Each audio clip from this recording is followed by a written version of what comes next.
Hey everyone, my name is Harknee. I'm a techno and house music DJ and producer, and in this video I'm going to be showing you how I made my latest track, Jam on Acid. So let's get into this.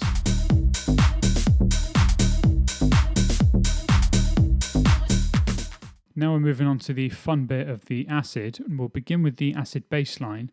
And originally what I had going on was just a single bass line, or a single sound, for the bass, which I've then run through the arpeggiator, which is producing the melody. But I felt as I was producing the track that the acid bass line I felt was a bit weak, and it needed some more reinforcement, sort of similar to what I did with the taking the left and the right output of my Roland drum machine, but just adding a different layer this time, a different sound. Now, all of my acid sounds that I've used for this track have come from the Acid from Mars sample pack, which you can get from Samples from Mars. It's a great acid sample pack packed with loads of different sounds taken originally from the 303, which have then been nicely put into the EXS24 for me. Yes, I know I'm still using the EXS24 as I'm using an older version of Logic. I'm still yet to update to Logic 10.5 as I'm still running High Sierra on my MacBook Pro, but it is definitely on my list of things to do as the new features that they've added definitely look like something I want to get my teeth stuck into.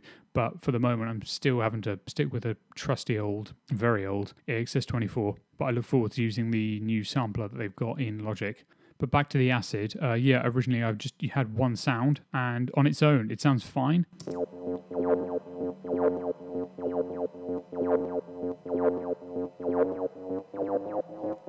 And even if I take away the EQ and give some of the sub-frequencies back,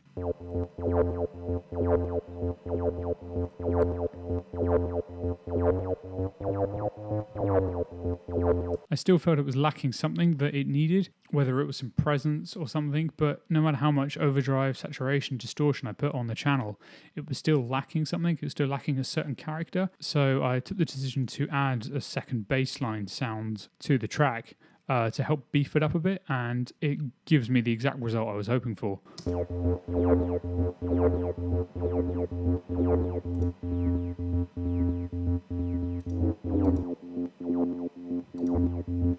I'm getting the subby bass frequencies from one of the sounds and then the more squelchy traditional 303 sounds from the other sound, and when I've stuck them together it sounds much fuller and there's a lot more presence and a lot more clarity with the sound overall. As you can see, the first one is more for the higher frequencies, and I've taken off up to 160 hertz and then left some space for the second sound to sit in the sub-frequencies and provide that drive underneath. Again, both of these have been sent to Audio 3, which is the kick, to duck it every time to give it both energy and to stop it clashing with the kick. And both are sent to the reverb channel as well. Now, this reverb channel on bus 2, it was absolutely key that I took away the sub-frequencies from this reverb, as that is a very quick way to get a mix sounding very muddy with low frequency energy. As you send lots and lots of things to the reverb, you need to get rid of all of the bottom end frequencies, otherwise you're going to have a very loud mix at the end full of frequencies that you simply don't need. Now, speaking of that reverb, I've just used a short reverb preset from Native Instruments Realm plugin that I picked up for free a few months ago. Now, as you've noticed, I've got a pitch shifter on the first acid sound, and what that is doing is it's increasing in pitch at the end of each phrase. So as it moves along,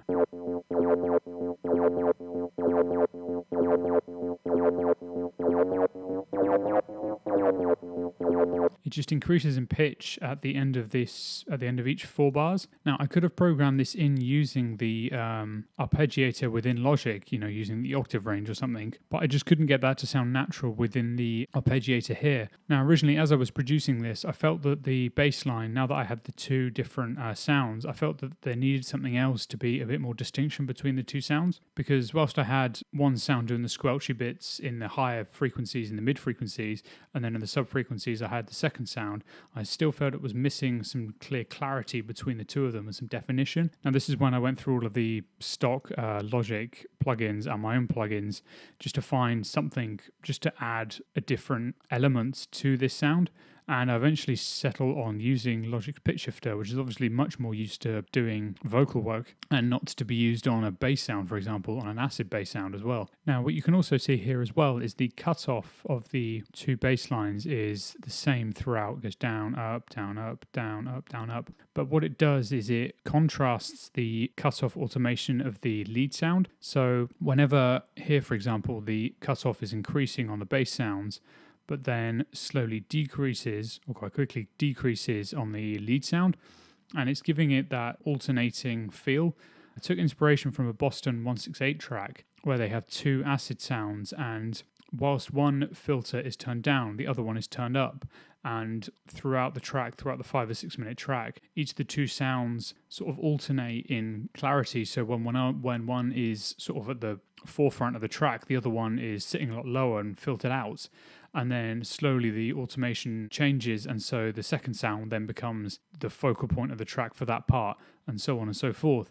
And I wanted to use that idea here, and so what I've done for the breakdown here is automated down and up the cutoff of the lead, and as it builds up, the automation for the bass line decreases as this one increases.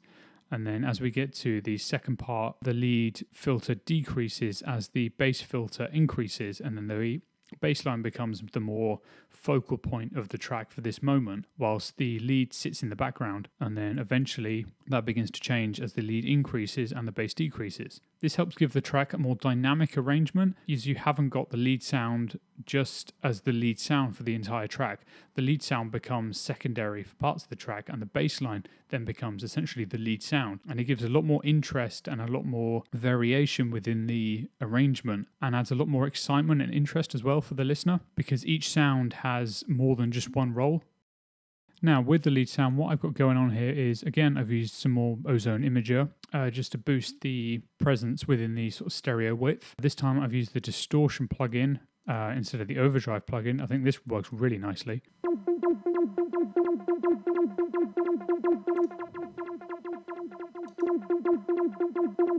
It's really adding a percussive sound to the beginning of each hit, the beginning of each note hit. Similar to what the IVGI2 plugin was doing to the low tom, it was really attacking the initial attack of each sound and each hit.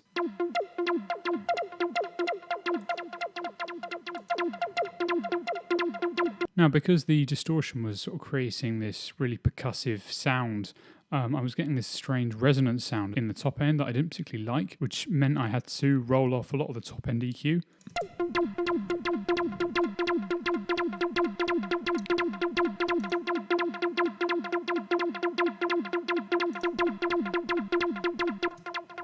There's a weird sort of resonance. It's very subtle, but I didn't particularly enjoy it, and I felt that it needed to get taken out. So that's why I rolled off a lot of the top end, probably a surprising amount considering it's the lead sound. And then lastly as well, I've sent it to the kick for some side chaining. This is more for energetic purposes rather than interfering with the bottom end. Now what I've done is send it to bus 1, which has got a stereo delay on it, which has given it that really long ping pong almost style delay. And also, again, I've used the pancake, where it's just moving very quickly left to right, left to right.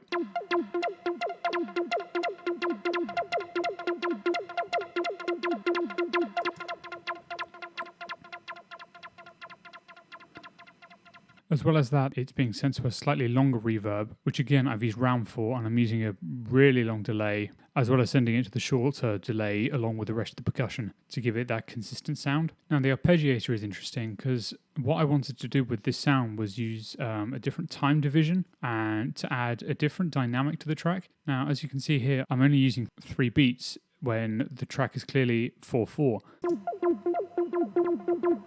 So obviously it's playing 1, 2, 3, and then once the rest of the project is on 4, it resets to 1, so it immediately becomes out of time. This is quite a common idea used in a lot of hypnotic techno tracks, where they have the lead sound become sort of slowly more out of time with the rest of the track, and it becomes a lot more distant from the rest of the track, and it starts to disassociate itself with the rest of the track, but it's still sort of in keeping with the consistency of the rest of the track. So yeah, I wanted to use that idea with this, but what I've done to sort of keep it within the same track and not have it, can be completely out of touch with the track itself, the arpeggiator only runs for sort of 4 bars and then it goes back to 0.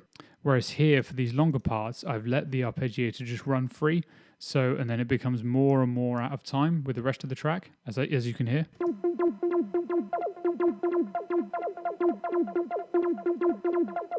And then it resets. Whereas then for these, the arpeggiator just keeps playing these 3 beats, 3 beats, 3 beats as it becomes more and more out of time with the rest of the track. But the interesting part about it is what I've done with the automation on the arpeggiator. So for the drop here at this part, and I guess this part here too, the note order and the octave range change. So whenever the first drop comes in, the note order suddenly becomes random, having been just going up before. And also the octave range changes. So each hit is a random hit in a random order. And also it's got a random chance of hitting in the octave above. So when you listen to the lead go through this bit, you get the occasional hit of a sound that's an octave above, and there's no consistency to it. It's completely random. So for example, I could bounce this whole project out, 10 times, and each time the lead sound here and here would be completely different because the note order is random, and we're getting this random chance that one of the notes could be an octave above. So I could get 5 different sounding lead sounds every time I bounce this out, for example.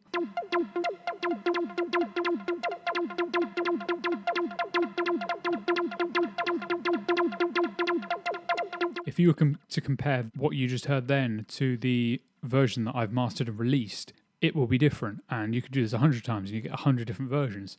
What I could do is just sit here and bounce out 10 different versions and decide, right, I prefer version 6, for example. I think this use of the arpeggiator and the randomness of the notes, I think help with the hypnotic vibe of the track because I'm using a different time division, and also whilst it's becoming more and more out of time as I hold this 3/4 time division for this part, and you're getting these random notes that are an octave above, it gives it this real hypnotic energy and vibe to it. When coupled with the really consistent short, sharp bottom end of the kick and the tom, you get this really unique combination of sort of very percussive sounds hitting very quickly in this sort of random order that give it a really unique energy. Now moving on to the last parts of the track, we'll start with this little riser here, which was a sample from Loop Cloud that I've used for another project. What I've done is, in the previous project, I've used a filter that I've automated, so it automates right up to the point where the impact is about to occur. It gives it sort of that whipping sound as well, and I've also, as you can hear, there was a delay on there as well. Then moving on to the pad sound here. Now this came from my Arturia Microfreak using the chord oscillator, and it's just a single held note, but I've automated the LFO to the cutoff, so the cutoff slowly moves around.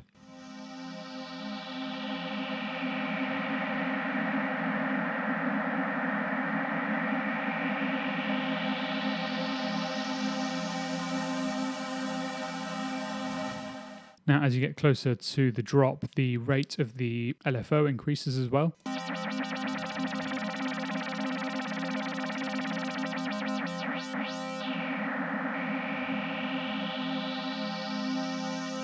It sounded a little bit rough there, but unfortunately there's no way that you can get a smooth transition from one speed of the LFO to another one. It has to change immediately. There's no smoothness or gentle ramp down towards the next speed. But what I've also done here is I've automated a tremolo, which is moving the sound very quickly in the left and right space.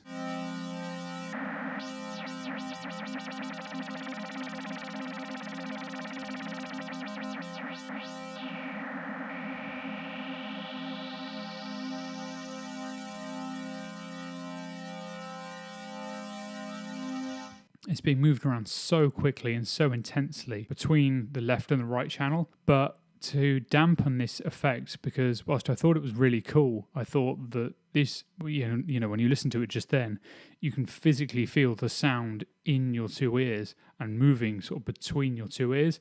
It almost sounds a little bit nauseating. So fortunately, what I did was I added another instance of Realm.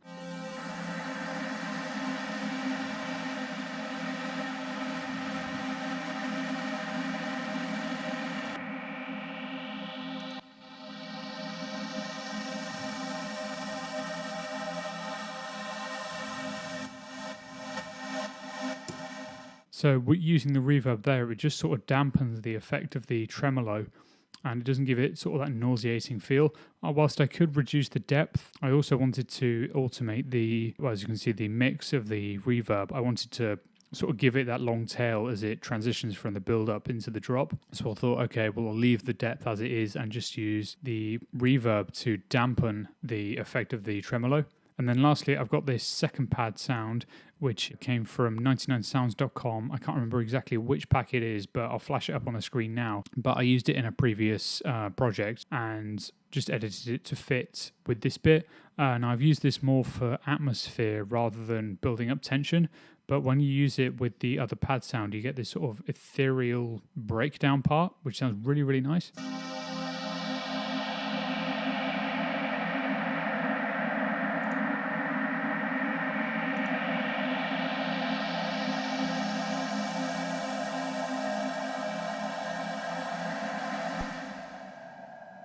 It really contrasts the rest of the track because you've got all this quick percussion going on, this hypnotic lead sound, but then during the breakdown part and this part down here, you've just got these two held sounds that are almost quite static in the mix, and then you've got everything, you've got the kick, the snares, the hats, the toms, the acid sounds all moving around you in the stereo space, whilst you've got these two pad sounds just stood there playing the same sound, being very static. I think it works really nicely and adds a really nice contrast to the rest of the track.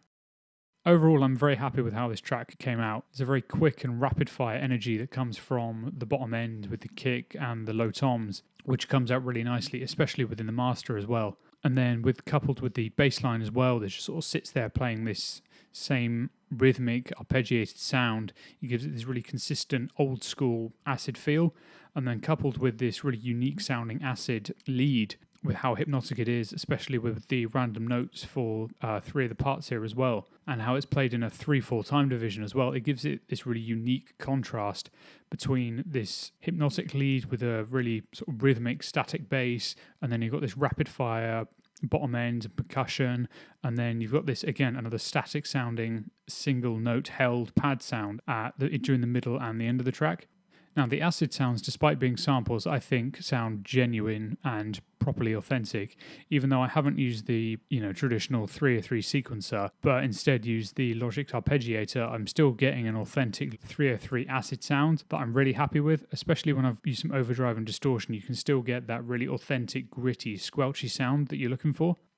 Now, if you want to listen to the full track, a link can be found in the top right-hand corner of the screen, or head over to my YouTube channel or my SoundCloud page where you can listen to the full track there as well. Also, if you want to hear me talk about the mastering process that I did for this track, be sure to let me know in the comments below and I'll consider making a video on that, as I felt that was a really interesting process to go through as well. Everything I used for my mastering process, I used using free plugins and stock plugins. I didn't pay for a single one.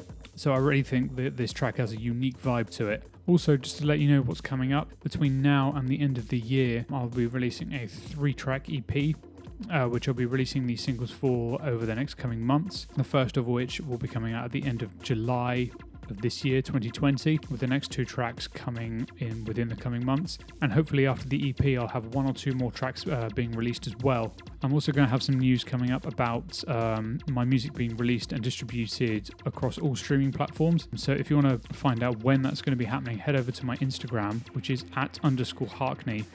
The link can be found down below in the description. If you want to hear when all of my music is going to be put onto the major streaming platforms, be sure to follow me down there to find out when that's going to be happening. Anyway, thanks for watching this video. Goodbye, and I'll see you soon.